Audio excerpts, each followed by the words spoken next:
Hello, hello. Welcome to the stream. Thank you so much for tuning in. I appreciate you being here. Today we're going to be covering how to keep growing when the path gets hard. And that's what we're going to be talking about. I'm going to wait a few minutes for people to get in here, and then we'll start the discussion. In the meantime, I just ramble on about some other stuff. First and foremost, I will be at Wild West Hacking Fest next week. That is September 7th through the 10th. I will be there all 4 days. Hopefully I see you guys there as well. Let me know if you're going to go to Wild West Hacking Fest.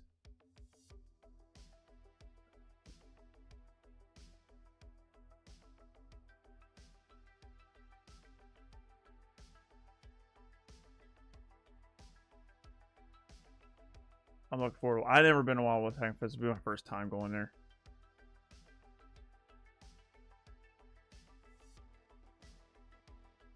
What's up, Tony B? Thanks for stopping in. Good topic. I'm glad you think the topic's good. By the way, these topics, these were newsletter topics that I wrote about months ago. So if you're interested in this type of mindset, I call it the Cyber Mindset Digest. It's the name of the newsletter because it changes the way you think about cybersecurity. Because it's truly information that no one else has put out there. I really do my best to put a very unique take on various things in cybersecurity. I do tend to focus on career building and motivational stuff and discipline and work ethic, and that's really the main thing that I like to talk about because that's been my number one driver for success in my personal career. So I like to talk about that because a lot of people don't really understand that for some reason, and a lot of people are always looking for a shortcut to success. I mean, you look at those YouTube videos of like, you don't need to know how to code. You don't need to know how to be technical. You don't need to get any certifications. You don't need a college degree. You don't need none of this stuff to get into cybersecurity. You just need to do nothing. And people eat it up. They're like, oh my God, so brave, so inspirational. And then they wonder why they can't find a job because they didn't put in any work. So I'm here to kill that narrative. If you think you're going to get into cybersecurity without putting in the work, you are mistaken. You are mistaken. And if you think you're going to keep your job without putting in the work, you're also very mistaken. The days of coasting are over. AI has killed the days of coasting. You cannot coast through your career anymore. It's done. I never once saying, oh, you can't get replaced by AI. Cybersecurity not going to replace AI, bro. It's going to happen sooner or later. It's probably going to happen a lot faster than you think. And by the way, I hope I'm wrong. I hope no one gets replaced with AI. But my thing is, I would rather prepare myself for AI replacement and get as much skills as possible and be wrong that AI can't take my job than to be left blindsided. And I talked about this in one of my recent newsletters actually, but it's not going to pop up on a video for a very long time because these newsletters are from a while back. So that's a long-winded way of saying subscribe to my newsletter because it's valuable content. And if you wanted this information sooner, you could have got it sooner. You just got to subscribe to the newsletter. KaiserClerk.com/newsletter. And you can get the information eventually, but it's a little bit later on these videos because I got a backlog of newsletters to put in the video format. Now they're not exactly the same, by the way. I don't read the script, guys. I just look at the headline of my own newsletter and I skim it and I'm like, okay, that's what we're talking about today. I don't script this stuff out when I do it on a video.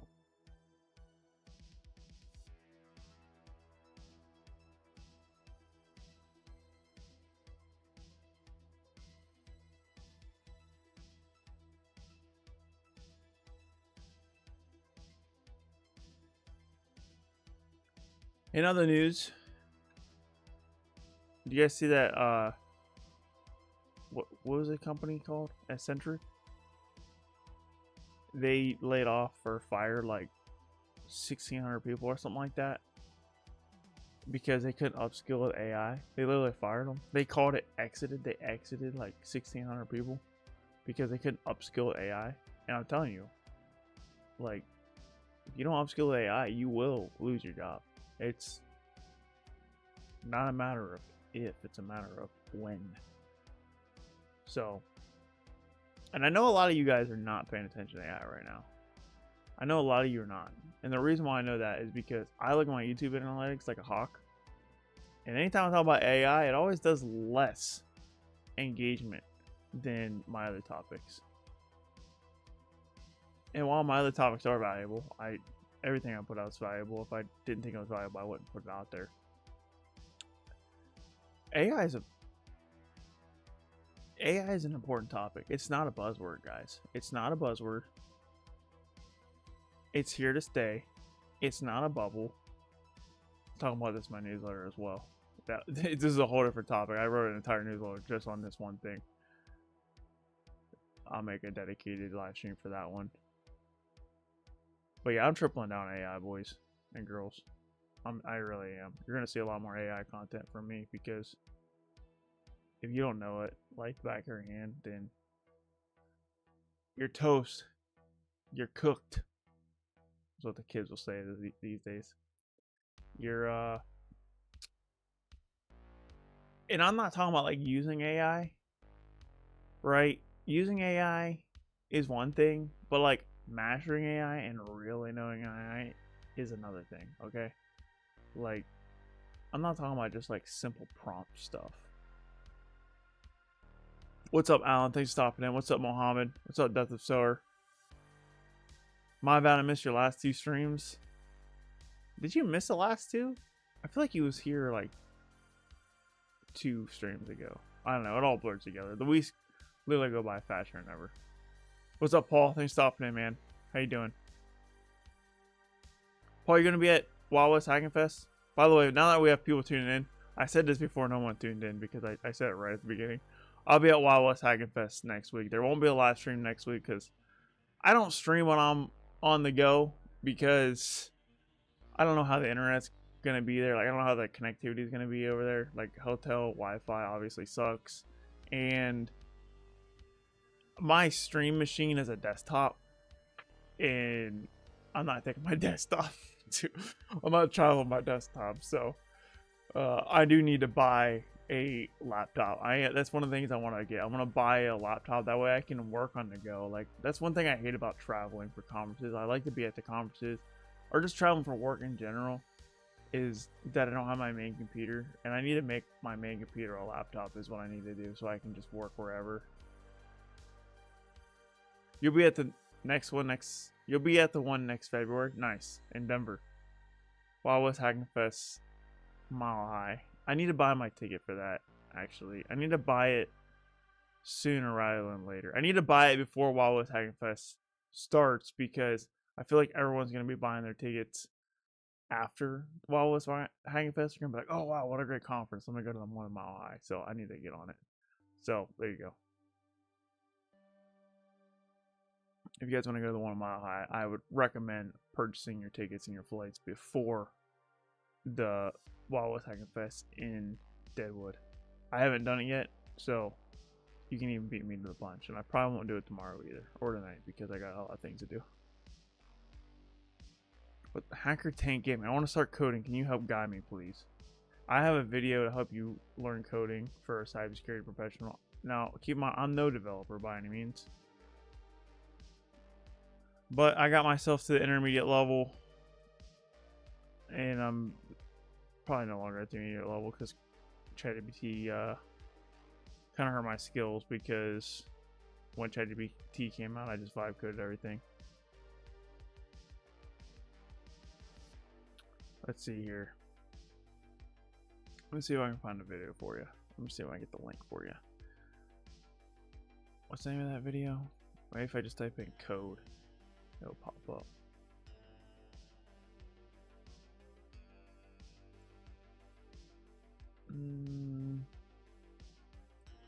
maybe if I type in programming. There we go. Yeah, the video is titled Programming for Cybersecurity, Learn Python the Right Way. You can apply, I put the link in the chat. Apparently that didn't go into,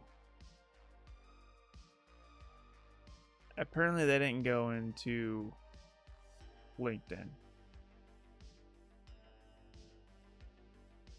I don't know why I can't post. What's up, Scott? Thanks for stopping in. I recently bought a dual screen extender for my laptop. Extremely useful. It uses USB-C connection to get power and data / display from laptop, so it's only one cord. Nice. Get a MacBook for your laptop? Bro, I don't even know how to use a MacBook. I ain't gonna lie to you. I used a MacBook one time. I was like, bro, what's going on right now? I use a Windows. I've used Windows my entire life, and I learned how to use Linux, obviously. But I don't mess with MacBooks. I never did. I have no doubt that they're quality computers, but I don't even use an iPhone either. I have a Samsung.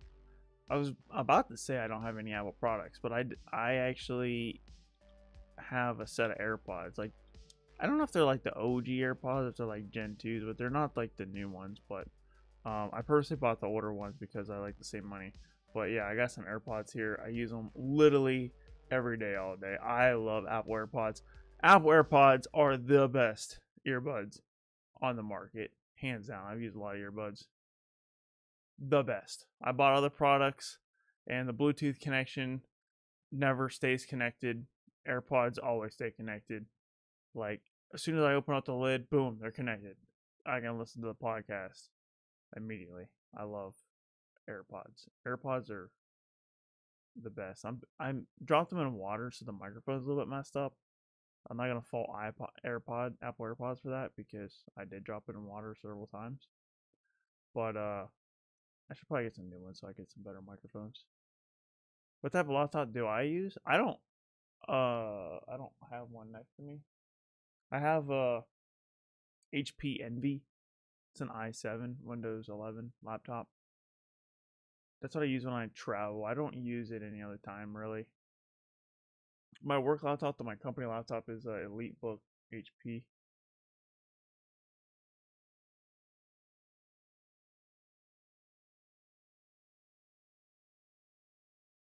Also, Boost has well MacBooks different from Windows. Yeah, I believe that.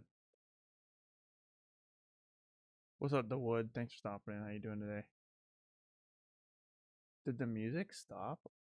Oh, it did stop when I opened up. That's how good AirPods work, bro. I opened them up and it connected to my, like, the music started playing on my phone immediately, even when I didn't want to. Like, that's how good they are. Like, it switched the music to my phone. No other headphones are doing that. I bought some other earbuds and they just don't work at all.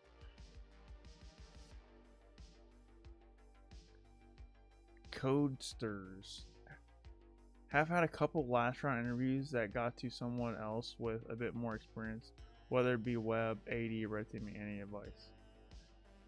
So you've got a couple last round interviews and it went to, like, the job went to somebody else. That's tough. I've never been in that predicament, actually. If I get to the technical interview, I win. So every time I've gotten to the technical interview, I've gotten job offers.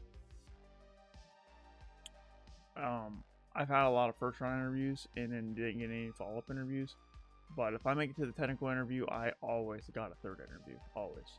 So I've never been in that predicament. So I don't know if my advice is the best. But what I can say is you're probably not doing anything wrong. If you got to the last round, that means your resume looked good. So this is how it works. If you get called in for the first interview, your resume looked good. If you got to the technical interview, your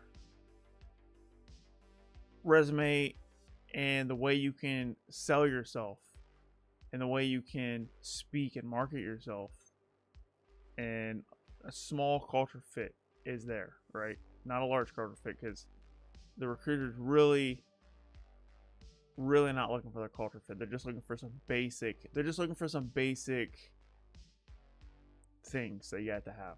Just the basics. And when I say basics, I mean like they understand who fits in, who doesn't, like immediately, but not all the way.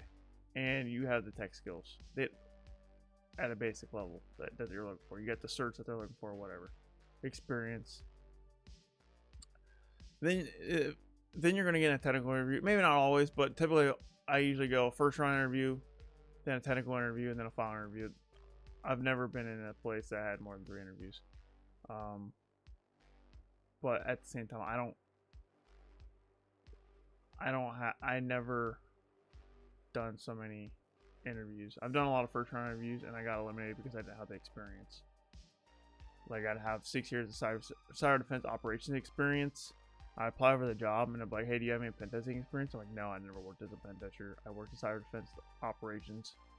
And then they just automatically eliminate me because I didn't have pentesting experience, even though I had 6 years of cyber defense experience and all the certs and the degree and all that stuff. But it is what it is. Anyways, the technical interview, like, you either know or you don't. If you make it to the last round, obviously you did get in the technical interview. So you're technically good, and you're good at selling yourself, and you got a good resume.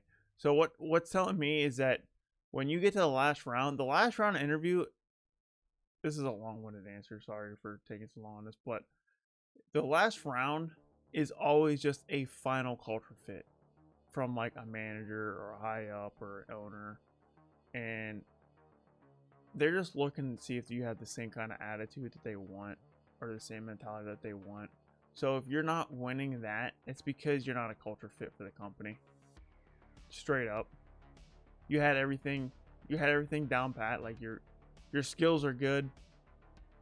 Your resume is good. You're doing everything right. You're just not a culture fit for the company. And maybe you're not. Maybe you are a good culture fit, but maybe someone's a better culture fit than you if you're losing out at that stage of the game. Is what I would say. So don't sweat it, because they're actually doing you a favor, because you don't want to be in a place where you're not a culture fit. I know it's frustrating to be eliminated because of the type of person you are, but you want to enjoy working with the people that you work with. And if you clash with them in mentality and attitude and morals and beliefs and mission and all the stuff that goes into culture, then that's good, because you don't want to be in a place you don't fit in. So like I said, I think you're good. Like, if you're making the last round interviews, like, you're doing everything right. You're just not a culture fit. And not every company has the same type of culture. So that's what I would say. I dropped my fidget. Hold on. I have an Ola roller, just in case you don't know what I dropped. It's like this little, just this little roller thing. It's pretty sick. And I like to roll with it when I am just sitting here. It's pretty sick.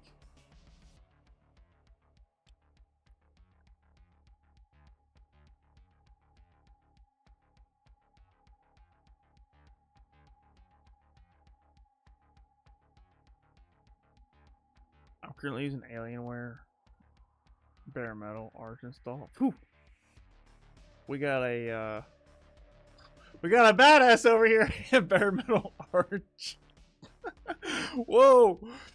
Jesus Christ, it's Jason Bourne. Dude, I never mess with Arch. Screw that. That's too much work. Too much work. Too much frustration. I just get a Kali Linux VM, bro, and spin it up and just go with it. But I mean, if you enjoy building your Arch Linux, that's cool. I'm not that kind of guy. I like to get the tool.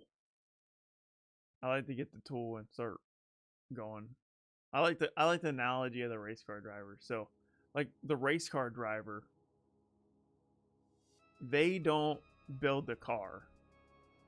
They know how to drive the car really well, and they know enough about the car to perform well. But they don't know how to build the car, right? They don't know how to build the car from scratch. They don't have to. And that's what I am. I'm the race car driver. I mean, maybe technically I do know how to build art from scratch. I can definitely figure it out, I say that. But I'm not interested in doing that. I just want to be the race car driver that just hops in the car that's already done and just do the work. Have you practiced pentesting on real targets yet? I'm assuming you're asking someone else that.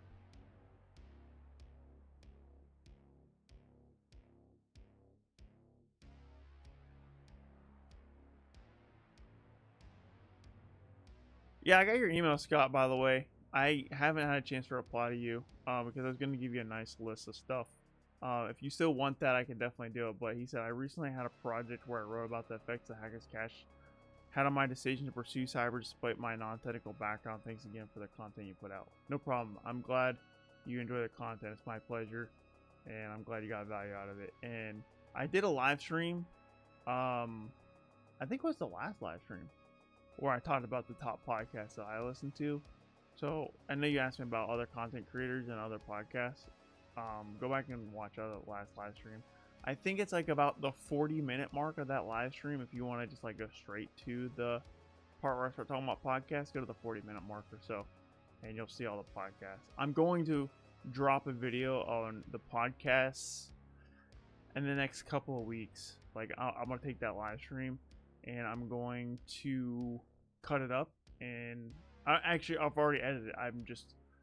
I'm waiting to release that video because I need to put something else in the video that you guys gotta know, that you'll see when that video drops. So it's not gonna be the exact live stream. It's gonna be the exact live stream cut up nice and clean, and an extra little thing, and that's all I'll say about that. And when I say an extra little thing, it's gonna be pretty cool. I'm excited.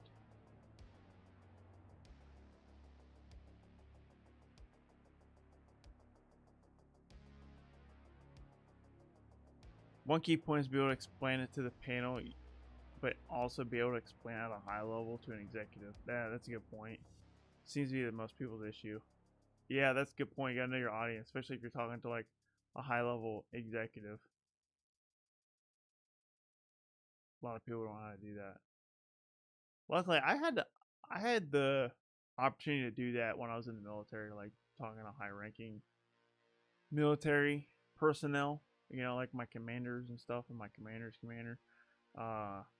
So doing that over and over and over again was really nice.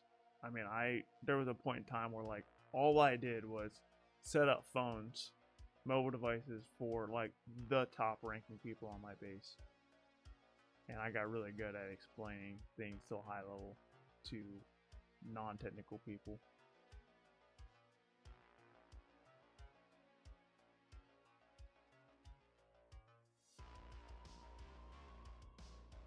You decided to upskill, especially in AD, and I'm pursuing Cape. This is solid advice for me.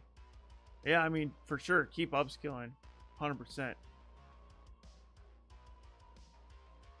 That's all you can do is upskill and just keep going up to the plate and swinging. Eventually, you'll find a place that will give you a shot. And then after they give you a shot, like once you get hired, you need to make them regret not hiring you. That's what I do. There's a lot. I guarantee there's a lot of companies that deny me because I didn't have enough experience. They're like, man, we should have hired that guy. We should have hired that guy. Because I just put in the work nonstop. I mean, like I literally do this this is my free time. I guess I don't get paid to do this. I just do this for fun. You know what I mean? It's like, how many people are out here doing this for fun?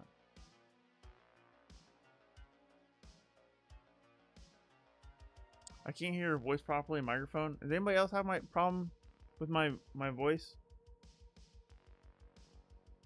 Not asking like, have you tried them on your own machines?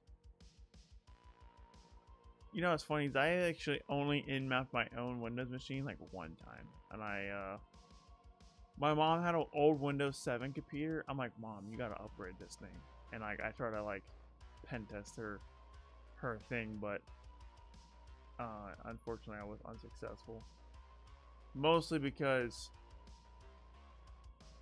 I was running into some VM issues and my antivirus kept blocking my payloads. I'm like, alright, I'm done. I'm here to visit my family. Like, I don't want to pen test my mom's computer the whole time. So I just put it aside. But it was interesting, nonetheless.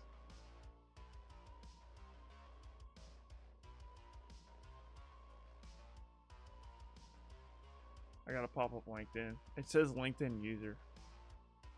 That's one thing I hate about Restream sometimes. It doesn't say who is in the chat sometimes. I don't know what causes that. Let's see here.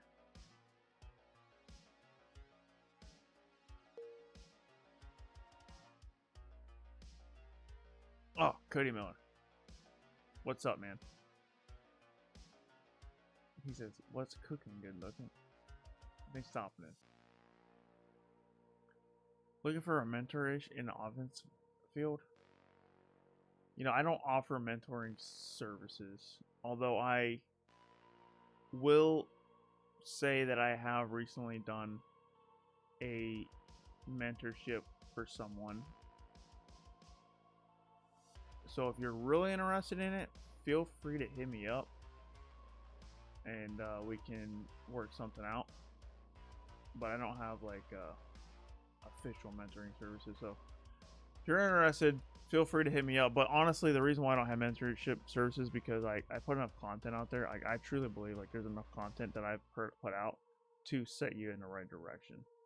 But if you already consume all my content, or at least a bulk of it, and you still want direct like one-on-one advice, then hit me up. I mean, you can ask me whatever questions you want here. This is why I go live, to help you guys, to help as many people as I possibly can. And you guys can ask whatever questions you want. Granted, it's not a whole hour mentoring session because you got to split up time between everybody else's questions, but you get what you pay for. It's free.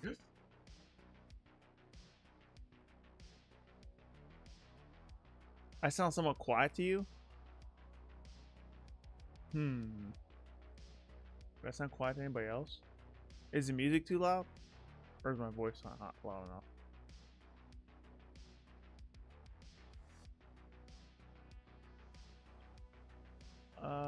Let me just...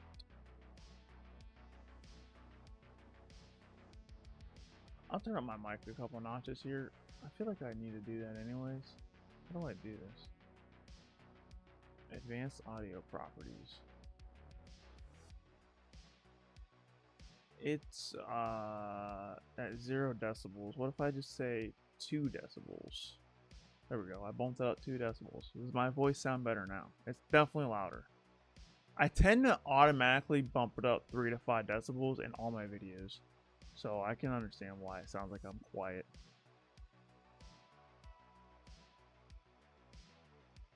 Can I have you hack a RAR file? No. Well, let me rephrase that. Can I? Probably yes. Will I? No. But thanks for stopping in. Bobby. 111. It's me, I just needed that added push every now and again. Nice. What's up, Noah? Thanks for stopping in. I'm glad you enjoyed the stream. The music's fine. Thanks.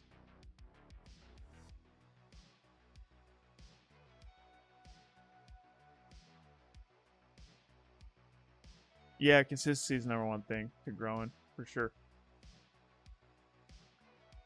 Bro, it's already been a half hour. That's the fastest half hour of my entire life. We gotta get going on the main topic here. Alright.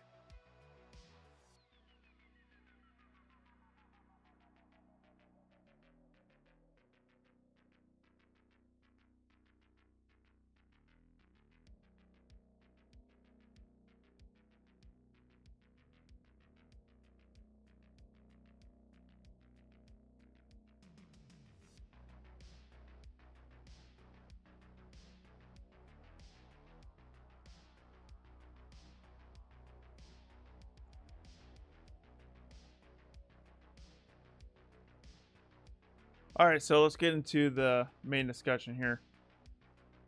I want to pause the music.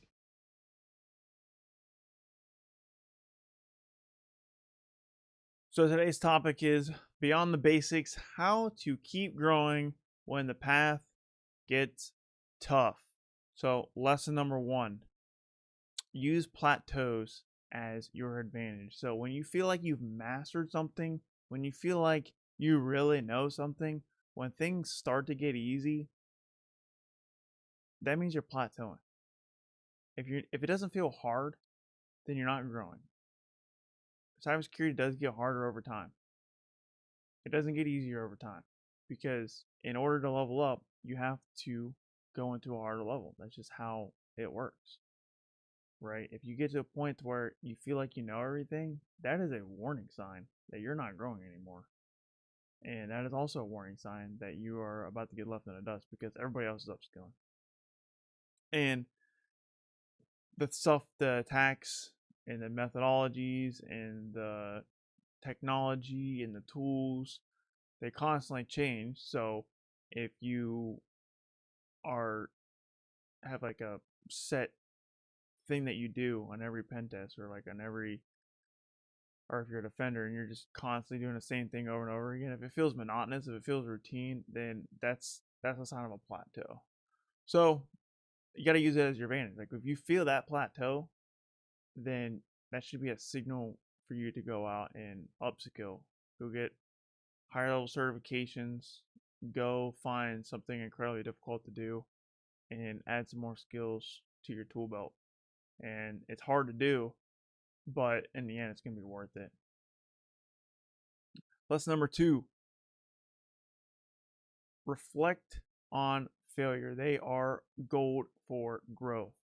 So anytime you fail a certification, we talked about failing certifications before, so I'm not going to go on this too much, but anytime you fail, you need to ask yourself, why did you fail? Because you didn't fail because they pulled a fast one on you in the certification exam. They didn't. It might feel that way. I know it does feel that way. Trust me. I've failed 8 exams in my life, and there's been a few times like, man, like they didn't teach me how to do this. And turns out, anytime I fail and then pass, it turns out that yes, they did teach me that, and I just missed it during the exam. So if you fail, they're not pulling a fast one on you, and you need to ask yourself, really ask yourself, why did you fail? Why did I not succeed here? And it could be many reasons. It could be you went through the course too fast. You didn't apply yourself. You didn't do the hands-on labs. You skimmed over some of the content. You didn't take good notes. You didn't go back and review the notes. You found a part that was hard in the course and you only went over it one time. You didn't go over it 10 times. Stuff like that. So ask yourself why you failed, because there's always a reason why you failed. And the reason you failed is always, and I mean it's always, your fault. It's not the exam's fault.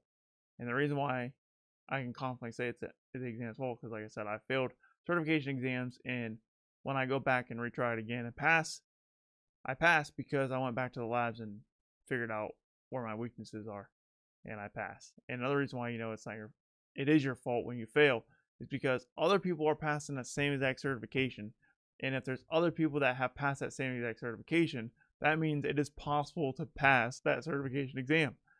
And we'll get off of certifications here for a minute. We talked about earlier in the stream, we talked about getting the last interview and not getting the job. Well, reflect. Why didn't you get the job? Right? Did you stutter during your conversation with the manager at the end of the interview?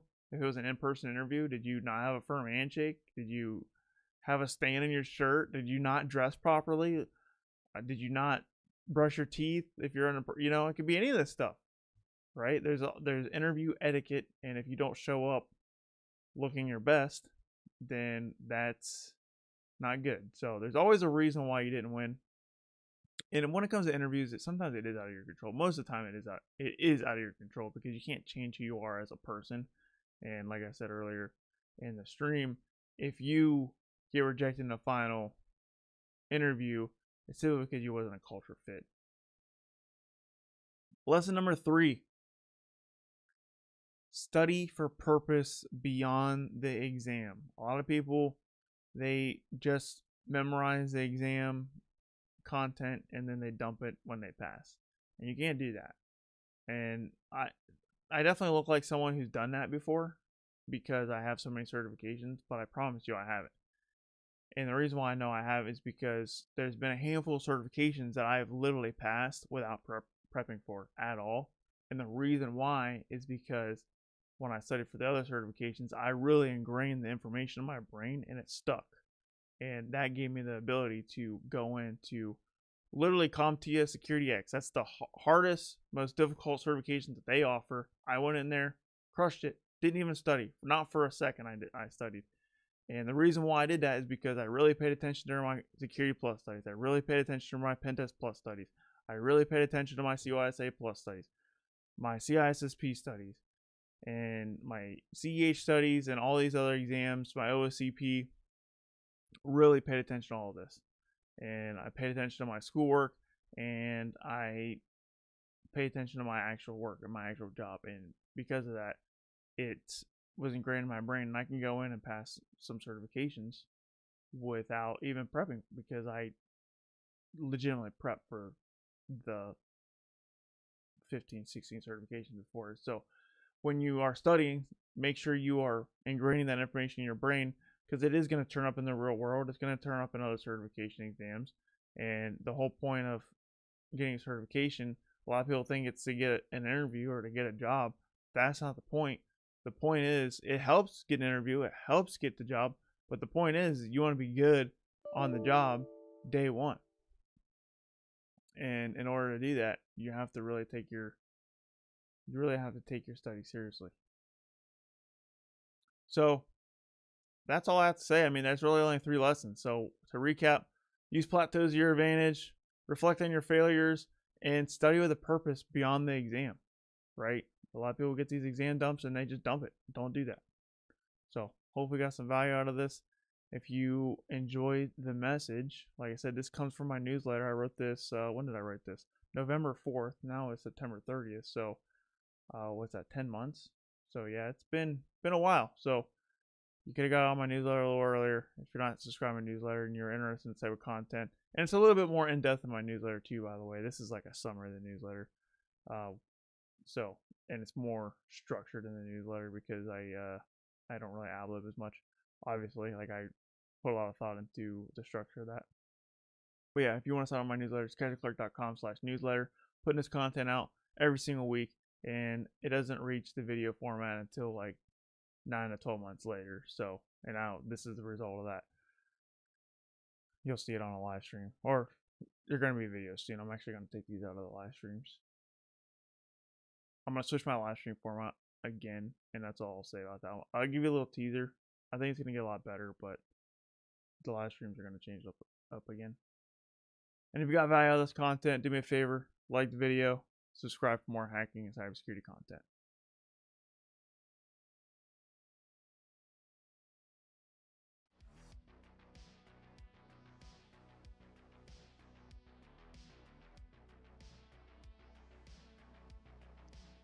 Just got the certified red team instructor developer, CRTID.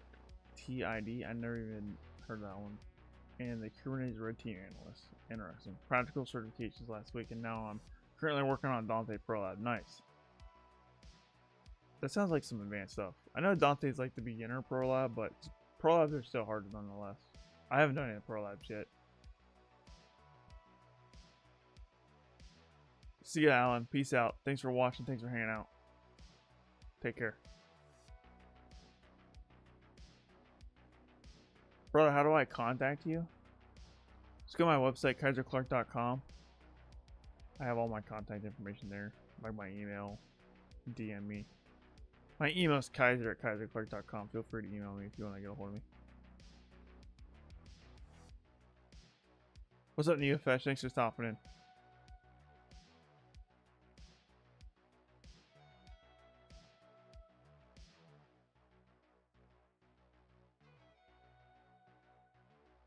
Yeah, these live streams, guys, are gonna be changing again. I think I'm gonna start doing not hack the box.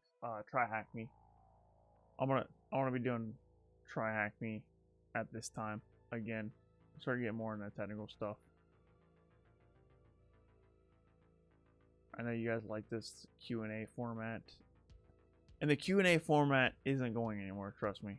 I'm going to be bringing it back in a different flavor, although it will be at a different time of the day. They'll be in the mornings. Man, I already gave you guys a little too much information. There you go. I want to start doing morning live streams in the next handful of weeks. I'll start that up. They're going to be a lot different. A lot different. But the Q&A is going to be raw. You ask questions, I give you the answer.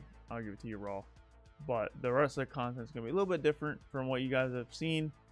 And I'll give you another little inside scoop. I'm just teasing a lot now at this point. I'm not going to do the live streams from my office. I'm actually going to do it in my living room. So it's going to be a little bit of a change of scenery. I'm not going to flex this cert, so I'll just sit on the couch and because I don't use my living room, bro. I'm always in the lab. I'm always here, like, learning and working. Like, I do my day job here. I make my content here. I study for my labs here. I do everything here. And I don't use my living room enough. So, I need to start streaming from there. So, that's what I'm going to do. It'll be in the morning. It's going to be really fun. I'm really excited about it. And, yeah, I'm tripling down on content, dude. You guys are going to see a lot more content coming out from me. Because I'm, like, obsessed with the content right now. Like, I enjoy making content more than anything right now. Because it's just, I don't know, it's fun to me. It used to be a grind, but then, man, you know what really changed it was DEF CON. When you guys were literally coming up to me and telling me to my face that you guys enjoy my content. I'm like, bro, I gotta work hard on the content. It's one thing to see the YouTube comments and the chat. It's like, oh, I like your content. But then when someone says it's my actual face, it's motivating. It's different. Hits different.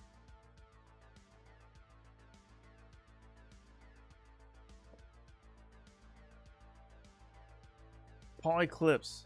Thanks for hopping in. Glad to see you here. I have 5 CompTIA certifications now. I got an A+, Net+, Sec+, Linux+, and Server+, and now I'm working on RHCSA. You motivate me a lot. I'm glad. Bro, you're already motivated. You got 5 certs. That's pretty good. That's higher than average, I would say.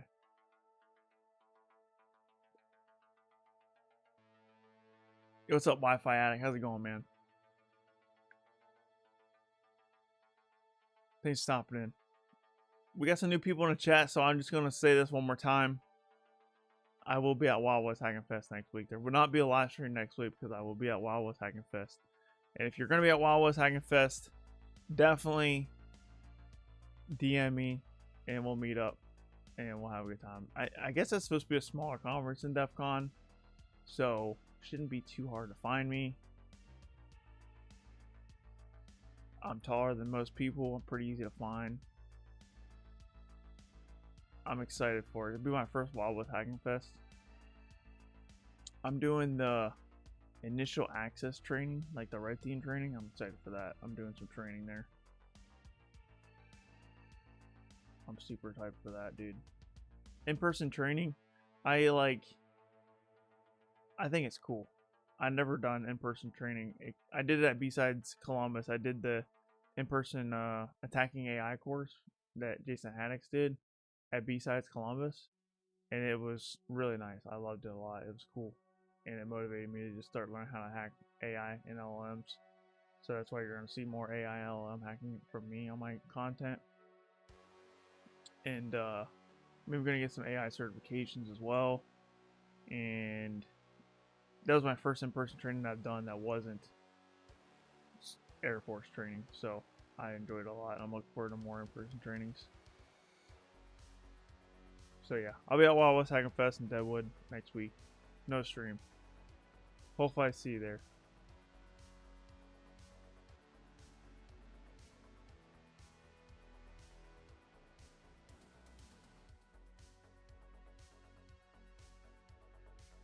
Did I welcome you to the stream, Ultraviolet? I don't know if I did or not. Thanks for hopping in, dude. Good stream. I'm glad you like it. Yo, what's up, Wired Dog? How's it going, man?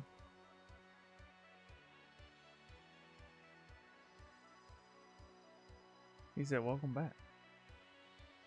Thank you. I don't know if you're talking to me. I haven't seen you in the chat for a while, Wired Dog. Because I used to do the Sunday streams. You showed up to every Sunday stream, and then I switched them to Tuesday, and you're like, I can't make the Tuesday streams. I'm like, dang. But if you just stopped in, Wired Dog, I'm going to do some different live streams, man. I'm going to be doing morning live streams. And when I say morning, I mean like East Coast morning. So if you guys are on the West Coast, it's like the sun wouldn't be up by the time when I'm streaming.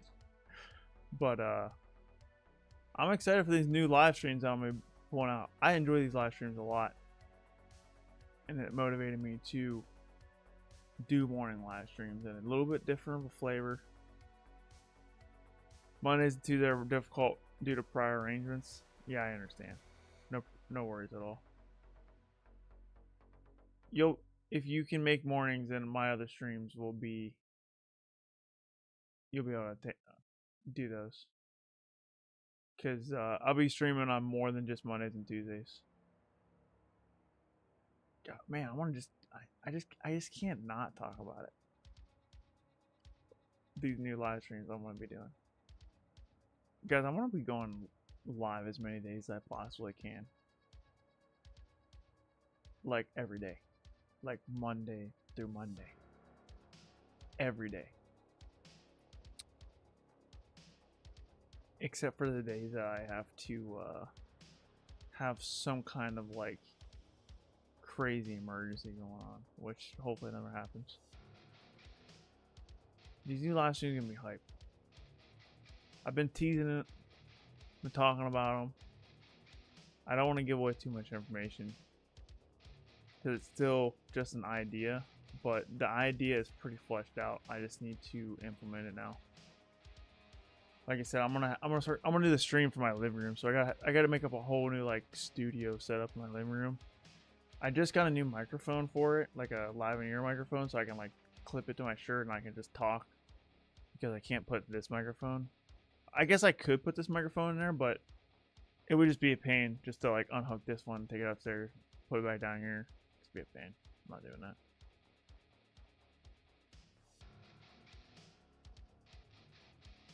Hack the Box is an AI red teaming pathway from Google's Red Team. Oh, I didn't know it was from Google's Red Team and Microsoft Red. Oh, I didn't know it was sponsored by Google and Microsoft.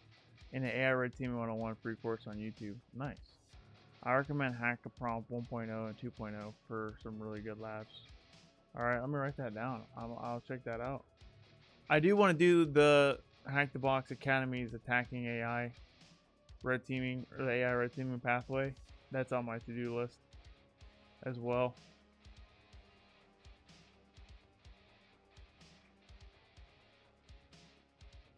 You said hack prompt 1.0 and 2.0. Oh man.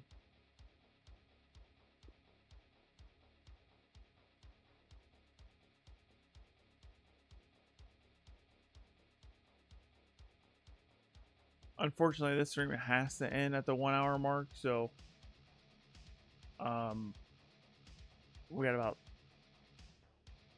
10 minutes left, I would say, on the stream,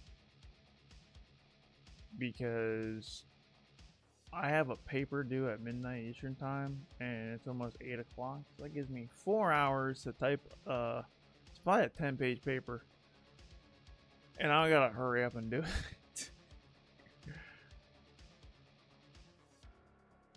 For school.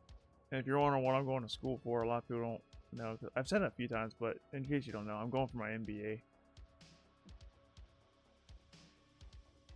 So I'll be in school for the next, I think, year plus at least for MBA. Because I want to get some business knowledge in my brain. I think business is important to know. I forgot I had an unused GI Bill. I'm like, oh, I'll just use it. Might as well. If I had to pay for it, I wouldn't pay for it. I would not pay for the MBA, but they literally pay me to go to school, so might as well. Yeah, better do that paper. Bro, I got 4 hours to type. It's literally the final paper of this class. It's my first class of the program, but it's the last paper of the class.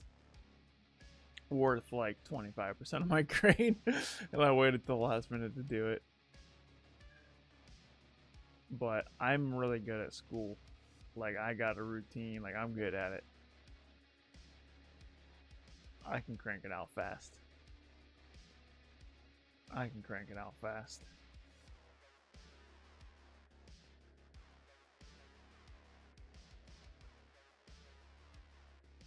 Plus, I've aced every paper up to this point, so if I get a B, then it's like whatever. Or if I get even if I get a C, like I'm still gonna pass the class. So the stakes aren't too high for me.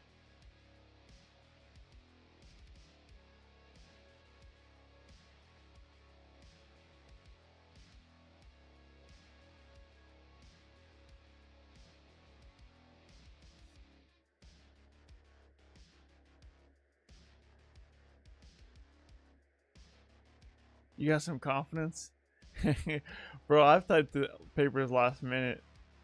I got 2 degrees on that wall back there, bro. Like,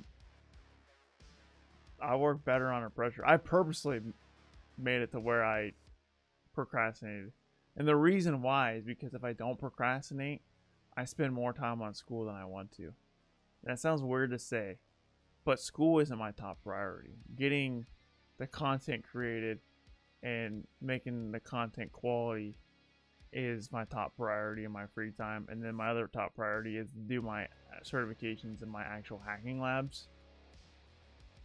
And if I spend all my time doing schoolwork and making the perfect paper, then I don't progress in my hacking labs. I don't progress with my content. So school gets the last piece of the pie for me. It's the least important out of all of them for me. So that's my opinion. That kind of tells you my opinion on school. I think making content and getting certifications is far more important than school. So, and don't get me wrong, I still ace the paper, but like I try to spend the bare minimum on it. I really do. Like, I don't dive deep on it at all. But I can still get an A in it in a couple hours. We'll see what happens. Matter of fact, let me know if you guys would. Let me know if you're interested in this video. I'm actually thinking about recording me writing this paper the entire time. And obviously I'm going to be using AI to type it. Like, there's no way you can type a 10-page paper in 4 hours. Like, it's impossible. But I was thinking about making a video titled writing an A paper. No, what was I going to title it? Using AI to write an A MBA paper. And just record me doing it, like literally the raw footage of me just typing up this paper with you and showing you how I prompt the AI and how to actually make a. I think it's a 10-page paper. I don't even know. I didn't even read the directions yet. And that'd be the video. If you guys are interested in that, let me know. I was gonna record it and publish it. I feel like it helps some people out there. It's gonna help a lot of college students out there. They don't use Turnitin. They use Turnitin, bro. That's the thing. I'm a wizard and I know how to get past the AI detection because I'm one step ahead, bro. That's the value of the video. For like, how do you get past the Turnitin filters? How does it not appear to? How does it appear to be human written? That's the secret. That's why I'm making the video. I got the secret sauce, and no one knows how to do it. And that's why the video is powerful, because people don't know how to do it, and I know how to do it. Granted, you do have to buy some tools. You do have to buy some tools. You do have to fork over some money for some tools, but they're worth it. I use Originality. Dude, school's a joke, honestly. You learn way more in the real world. School of Hard Knocks is way more, it's better. I want to see this then. I'm gonna record myself doing it. If I get kicked out of school, whatever, who cares? Be for the views.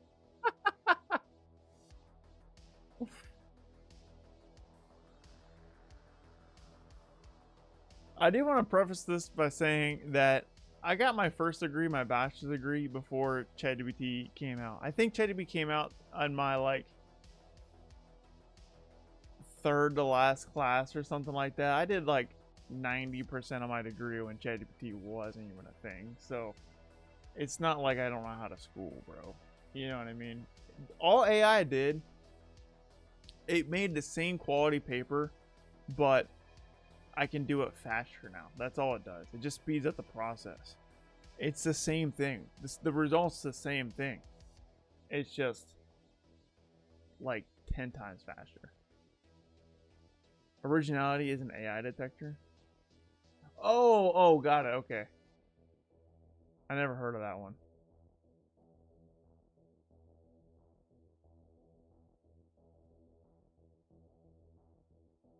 I counted earlier this week. I have 32 certifications. I'm only practical live exam certs from now on, though. Yeah, I'm the same way. Yeah, I only want to do practical labs as well.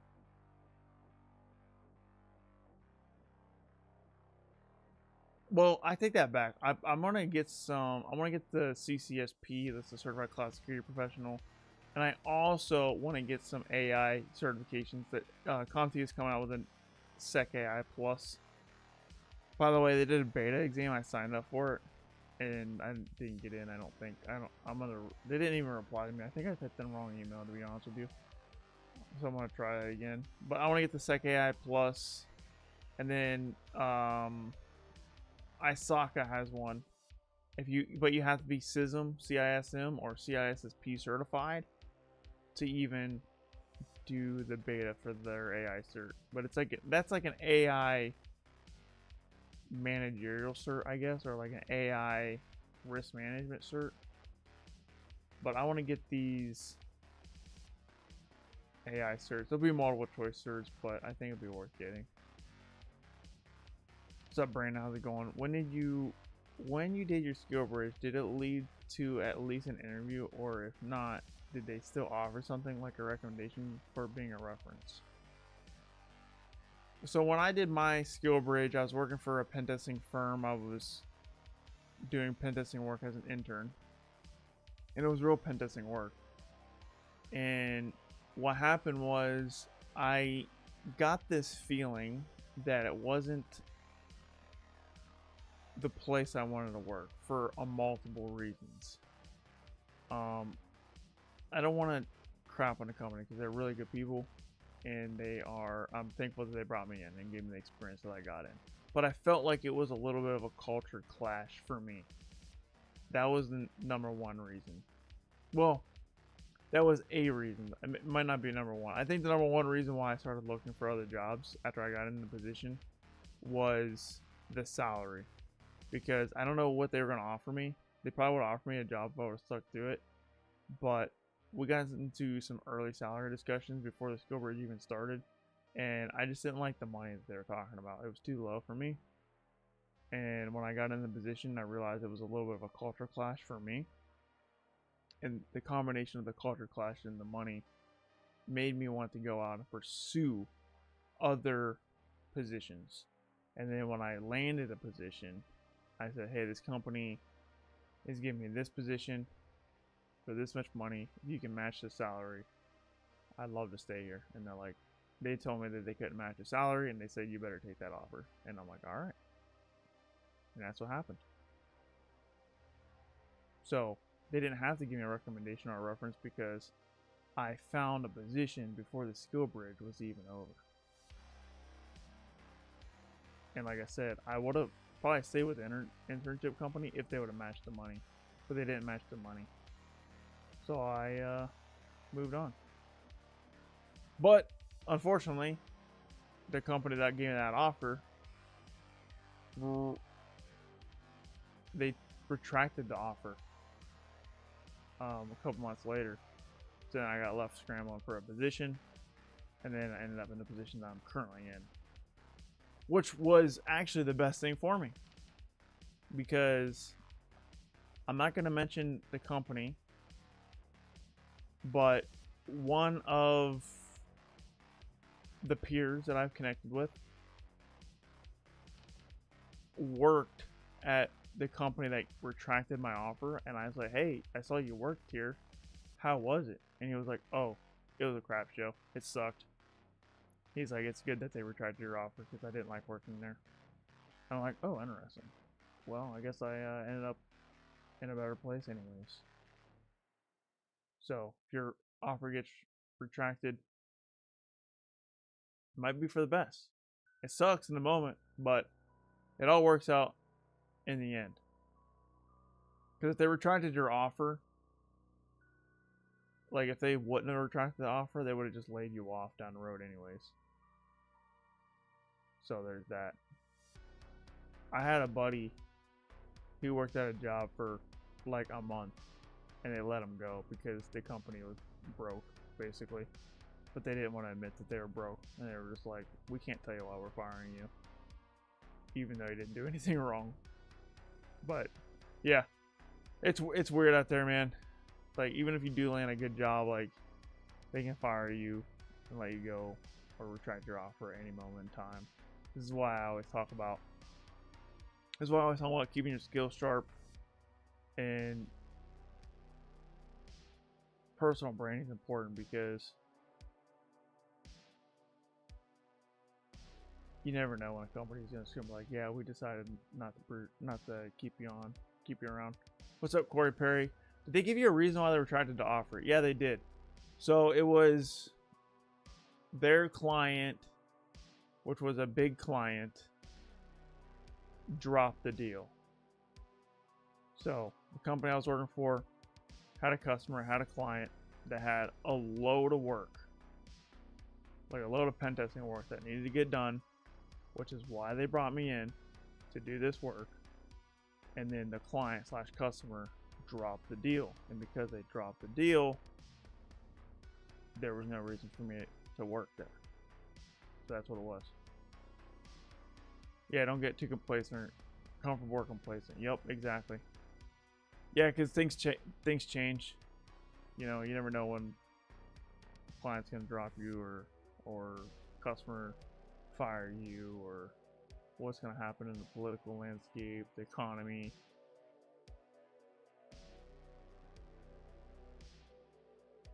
This is one of the reasons why I triple down on content.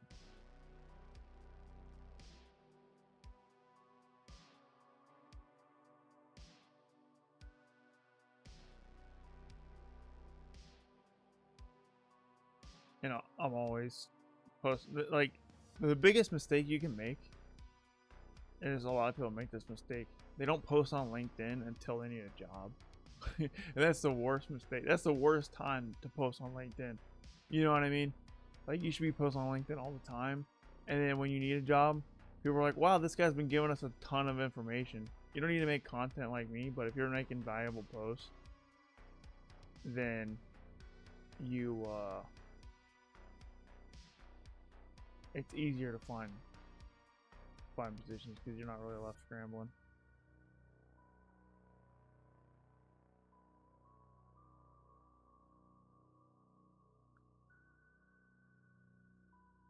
Alright guys, it's been over an hour. We're at an hour and 4 minutes now. I only wanted this to be an hour. So, does anybody have any final questions before I get off here? What do you think is lacking the most from offensive security learning content and training material? That's a good question. I would say,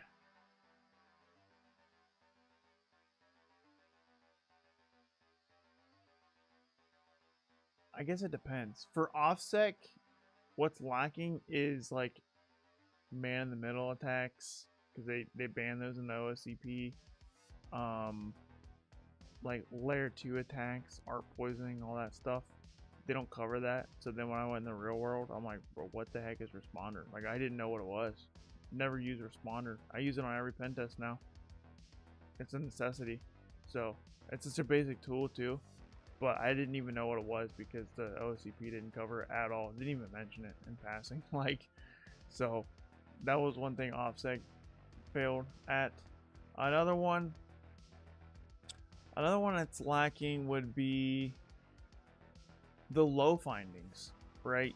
When you get in the real world, like there's all kinds of like low and medium severity findings that you've never seen in training before because they only cover the critical findings and the high findings, which is important to cover. But then like it's hard to explain a low finding that's a valid finding. It's not a high risk, but like it's hard to explain it because there's no training on it. You know what I mean? So you learn about all these vulnerabilities that are less severe in severity, but none of the training covered it. TCMP and PT does cover responder, yes. The NetBIOS and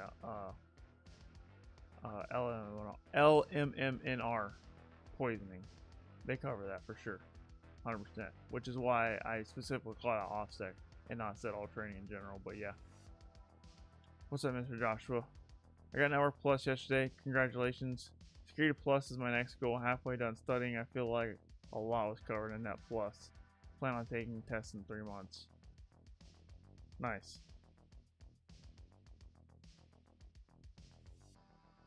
What's another thing that's missing?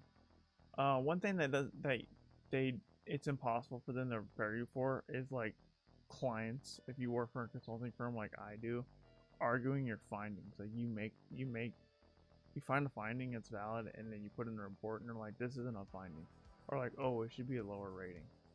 And it's the most frustrating thing ever.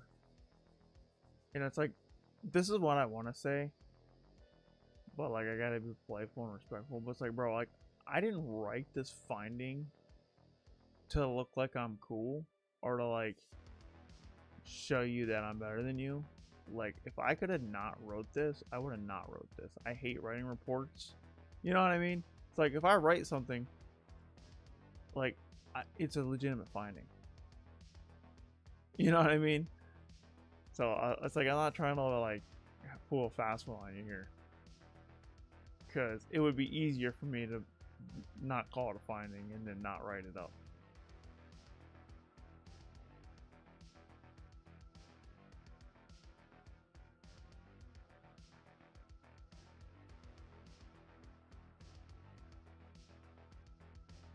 You already have a huge leg up with that Network Plus going into Security Plus.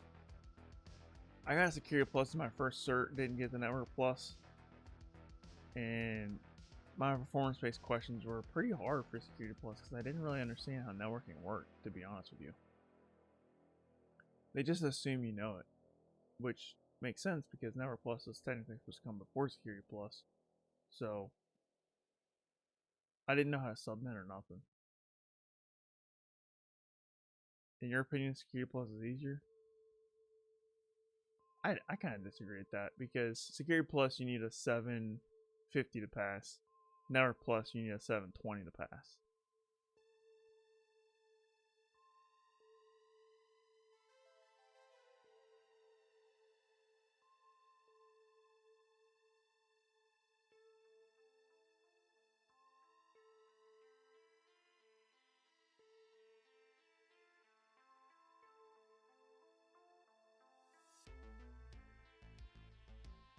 But if not, well, it just depends. Whatever one you do first is going to be harder. So if you do Security Plus, it's going to be harder for you. If you do Network Plus is going to be harder for you. So whatever cert you do first will probably be the harder one. That's probably why Network Plus felt harder for you. If you got Network Plus first, that'd be my guess. The first cert is pretty hard, and then once you get one out of the way, the rest of them are just like, oh, okay, this isn't too bad. Especially if you get Network Plus before Security Plus, because like Security Plus, you know, you still have to learn the ports and protocols, and there's a lot of like the TCP three-way handshake and all this other stuff. They cover all that in Network Plus. Then when you go to the Security Plus, like you don't have to learn that again. You know what I mean? Whereas if you do Security Plus, then you have to learn all the Security Plus content plus some of the Network Plus content. So it just depends on which one you do first, I think. To get certified, get a head book is great for Sec Plus. Yeah. That's the one I used. Derek Gripson passed away though. I don't know if they still publish the books because he passed away unfortunately, which is very unfortunate because his book was a chef's kiss. Like literally my first cert book I read. You passed Net Plus with 820, nice. My highest CompTIA score was the CYSA Plus. I think I scored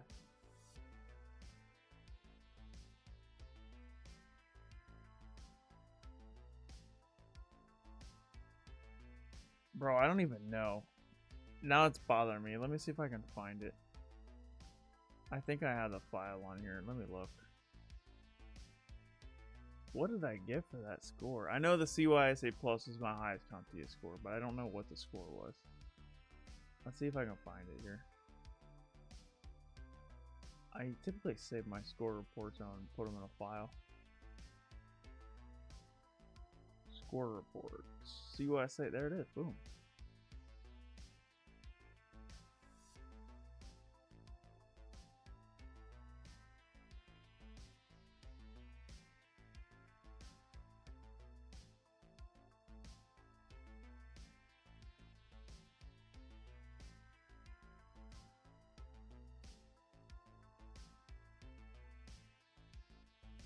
Oh.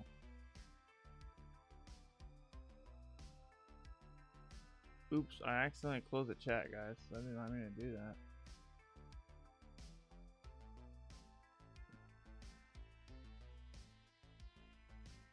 No. I got a 777 on my CYSA. And I got a 780.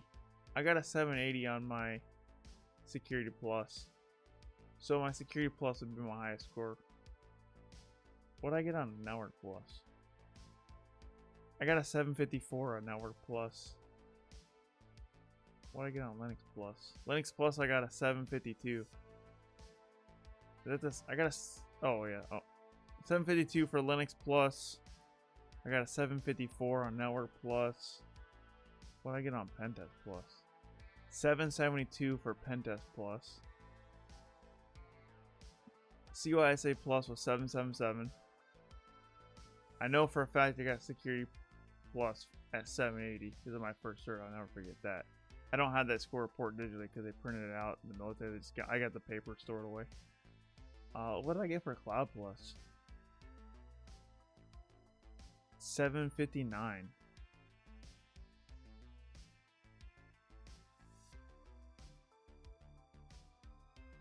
Alright, dude, you know what I should do?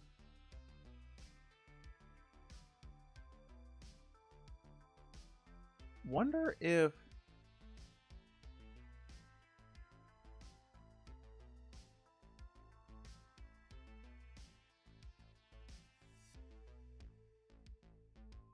I don't know. Let me see what my Security X score was. Oh no, they don't give you a score for Security X. That's right. They don't give you a score. It's either a pass or a fail. You have no idea what you got for a score. Okay, I don't have to log in and get that. It's literally just pass or fail for Security X. They did not give you a score. What's up, Mohammed? Yeah, I gotta go too, Death Explorer. Thanks for stopping in, man. I'm glad you had fun. What's up, Luca? Thanks for stopping in. Great content videos. Keep it up. Thank you. Got a lot more videos on the way. It's gonna be fun. Stay tuned. I'm tripling down on content, guys. Like, I got like cool ideas coming out.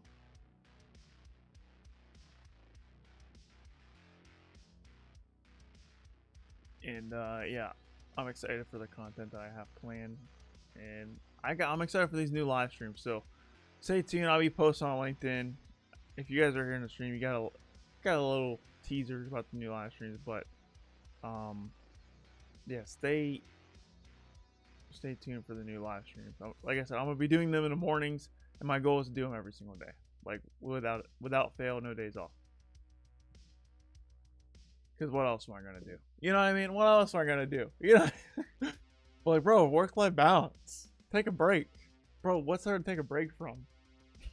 I got a family to take care of, bro. I'm just gonna work. All I got's my cats to take care of, and I can take care of them. I'll pet them during the live stream. They just pet them on have them on my lap.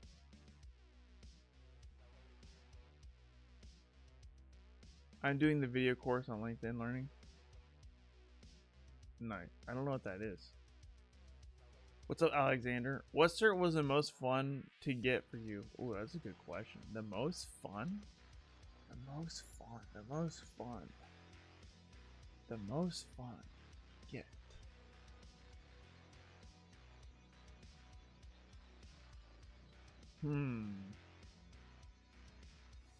That's a good question. For the training, I would say the most fun training that I ever had.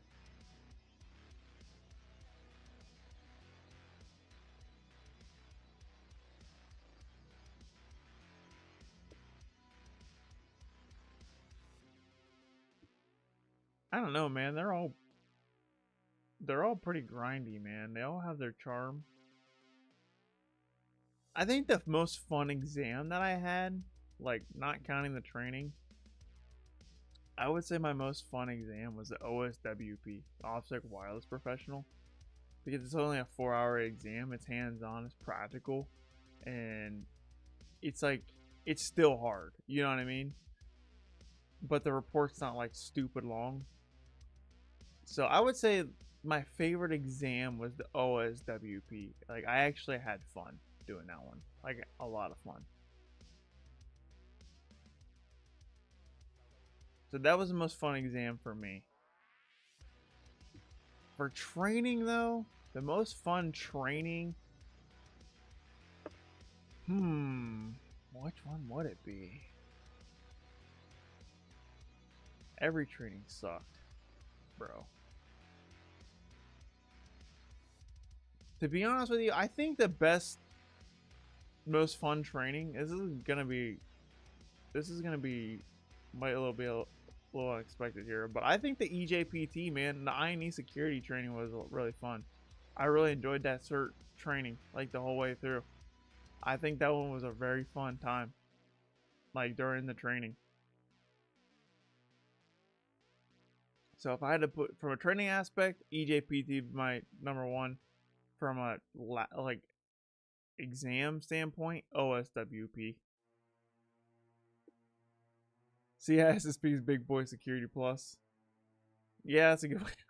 It's big Security Plus for adults. CISSP is not fun at all. It's hard.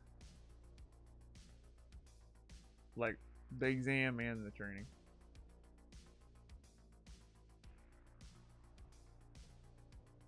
The SecurityX video course is on LinkedIn Learning. How difficult was the exam?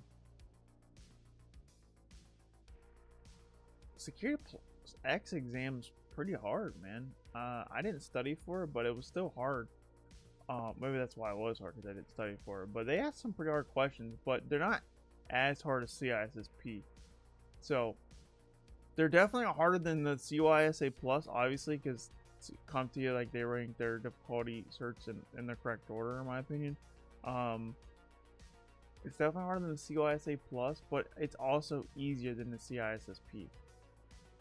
If I had, it's like I think the SecurityX is a good stepping stone between CYSA Plus and the CISSP, but you don't have to take that stepping stone. I got the CISSP. I got the CISSP before CYSA Plus, actually. The only reason why I got SecurityX, and I mean the only reason, is because I had a $50 beta. I'm like, oh, $50 to take the beta exam, and it renewed all my certs. Yeah, INE Security had Hackersploit as a teacher. It was good. It was a good course. Kyser, what do you think about cyber GRC roles compared to technical roles? This is going to be a hot take, but I think GRC roles are...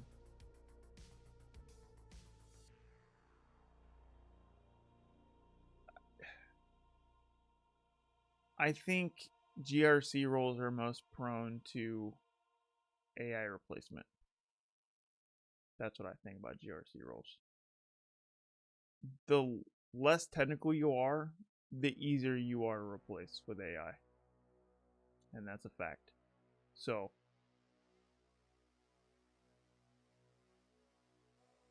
my degree's in GRC, my degree's in cybersecurity management policy. So I understand GRC at least at a master's level. Obviously, that's not the real world, but I do work in the field full time, and I do think GRC is most prone to AI replacement. Some people think it's not going to get replaced as easily because everyone thinks they're immune to AI for some reason. But I think I would be careful if I was a GRC professional. I was planning on taking Security X next week. It should be good if it's easier than CISSP. Yeah, I mean, do you have the CISSP? Because if you do, then you should be good, man. Honestly, if you have the CISSP, like, you're good. Because I didn't study for Security X, and I was like, I got the Security X like a year or so after the CISSP. But to be fair, I did just get the Cisco Cyber Ops Associate. They actually renamed that. It's the Cisco Cybersecurity Associate now. And that's actually a hard cert. I studied for that one, and then I took the Security X beta right after that. So it wasn't like I had no training before I went into that. Because I was studying for another multiple choice cert. But that one was like super technical. Security X isn't really all. It's like a managerial cert for technical managers, I guess. It is a managerial cert, but it's like a technical managerial cert. I see GRC roles being augmented by AI. Yeah, I think AI is most likely, or I think GRC is gonna get replaced with AI first before the technical roles. But at the same time, that's if people trust AI with their data, which a lot of people aren't. So as long as people don't trust AI with their data, then there will always be a job. But I think as time goes on, people are going to start trusting AI more.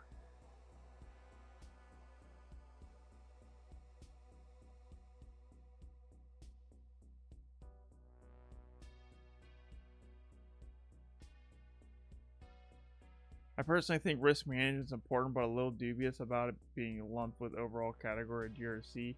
If you look at real program risk management, it's very immature for most orgs. 100%. 100% agree. Yeah, you're right. It is. Risk management is immature in most orgs. I'm trying to get through the videos and then find and create a study guide for GC for Security X. Yeah, I would say, Water Dog, if you already got CISSP and you're crunching, if you keep crunching before the exam, you should be fine. What's up, B Scott? Thanks for stopping in. Hey, just found your channel. I'm new to cyber world. I'm interested in blue team. Any mindset advice? Bro, my whole channel so mindset advice. So just go watch my other videos. You're already on the channel. But I will say, if I had to say one thing, is it's a lot of work. It's a grind. It's not fun every day. And despite what the influencers are telling you, you do need to be technical. You do need to know how to code. You do need certifications.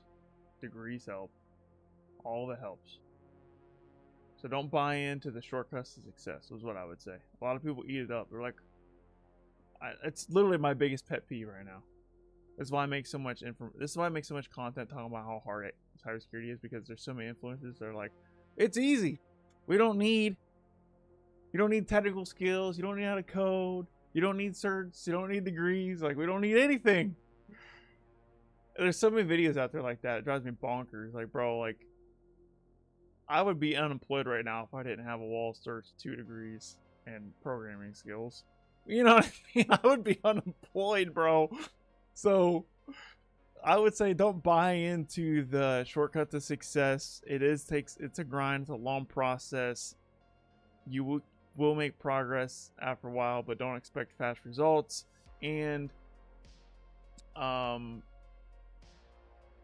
you can make six figures, but you're not going to make six figures, yeah, in a boot camp out the gate. Yeah, exactly what Vardog said. I mean, there's a lot of people making six figures, but don't expect it after a 6-month boot camp. You can expect it after getting 12 certifications and 2 degrees. And getting some experience. But yeah, so yeah, so if I had to make one sentence, like the advice, my advice would be this: do the hard work that other people aren't willing to do. If you do that, you'll be set up for success in any endeavor that you do. This is what I'm doing. I'm doing the hard work that nobody's wanting to do. I think that's the key to success. I really do.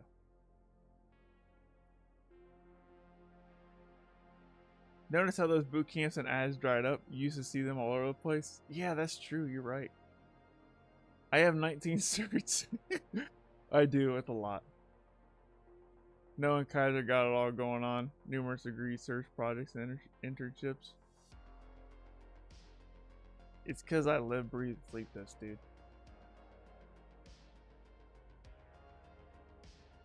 I do it. It consumes all my free time. I do nothing else. Literally nothing else. I'll play an occasional video game with my brother, and then when I was in a relationship, I would occasionally hang out with my girlfriend.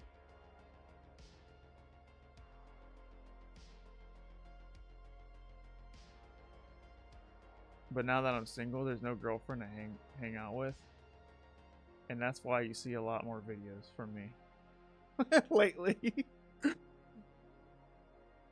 Because I got more time on my hands. But hard work doesn't get easy views. They don't, bro. Anytime I'm like, yo, bro, you guys gotta work hard. They're like, we want the shortcut to success, bro. That's, I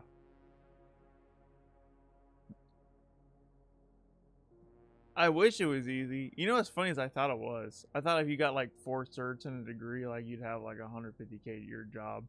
To be honest with you. I seriously thought that. But that's not the case.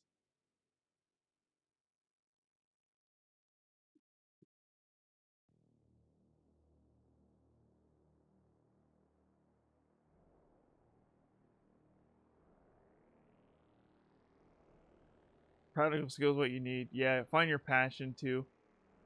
Well, honestly, this is gonna be a hot take, but I think passion's overrated too. I think passion's overrated too. I have a video coming up talking about how I don't love pen testing every day. I remember I was at my pen testing job today, and I'm just like, bro,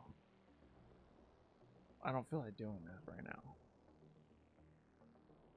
So I don't love pen testing every day. I don't love grinding every day. I don't even like making content every day. I just do it anyway because I know the end result's what I want. I think what motivates me is just the ability to, I would say financial freedom is my number one motivating factor, and I talk about this in my upcoming podcast. So if I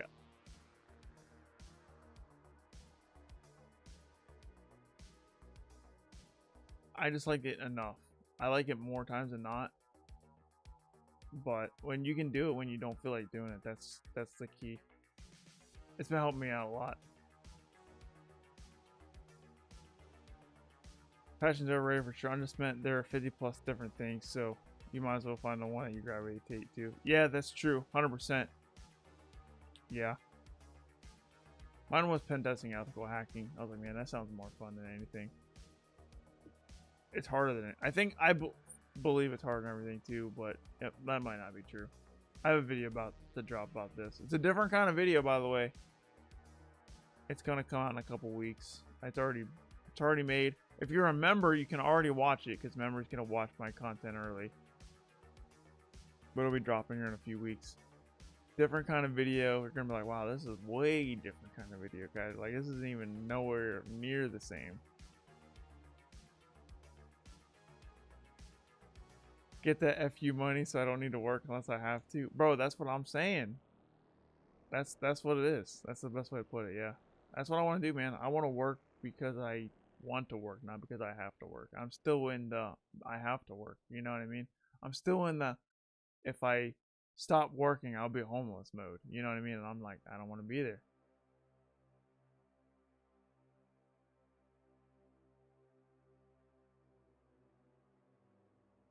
Yeah, I want to retire ASAP. I don't even want to retire. I want to keep working my whole life. Like, straight up, I want to work the whole time. But I don't want to have to work. I want to work. Does that make sense?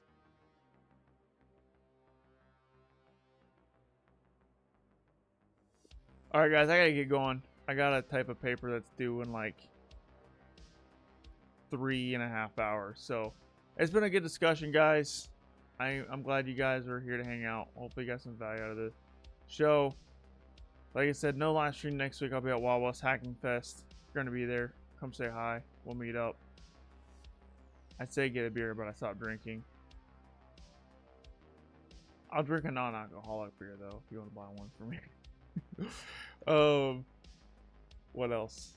And yeah, I got a new live streams coming on the way. So this live stream right here on the Tuesday nights, I'm gonna go back to Try Hack Me, like technical Try Hack Me content, because I look at the analytics and those are the best performing live streams. So it's clear you guys want those, and I want to get back into Try Hack Me because I haven't been on Try Hack Me for a minute. And then my Q&A episodes and my like me just talking to you guys episodes, these are gonna be in the mornings. And like I said, I'm gonna try to do them every day. We'll see how it goes. I'm starting a new show. The show has a name, but I want to tell you guys. I spent like I said like 4 in the morning, like making a logo for this and everything. I do all my own graphics, by the way. Every logo, every thumbnail. It's all me, dude. I love the graph. That's probably my favorite part about content creation is the graphic design aspect of it. I don't like the editing part though. That's why I like live streams, because live streams I don't have to edit. I don't like the editing, but I do love the graphic design aspect of it. Alright guys, if you enjoyed it, hit the like button, hit the subscribe button if you're on YouTube. If you're on Kick or Twitch, hit the like button and follow. And I'll probably see you in the next stream. Thanks for hosting, bro. I don't always catch live, but I watch this restream. Nice. Thanks for support. I'm glad you enjoy the content. Plenty more, because I'm obsessed with content, guys. I really am going to be putting out a lot more. So just let me know what you want to see. If you're like, don't like it, but like, I don't really like this one. So I'm experimenting a lot. So you're going to see some different stuff coming out. So if you don't like it, let me know. I can pivot. And it won't hurt my feelings. I'm here to make the content for you guys. So let me know what you want, and then see if I can make it happen. Alright guys, peace out. Take care.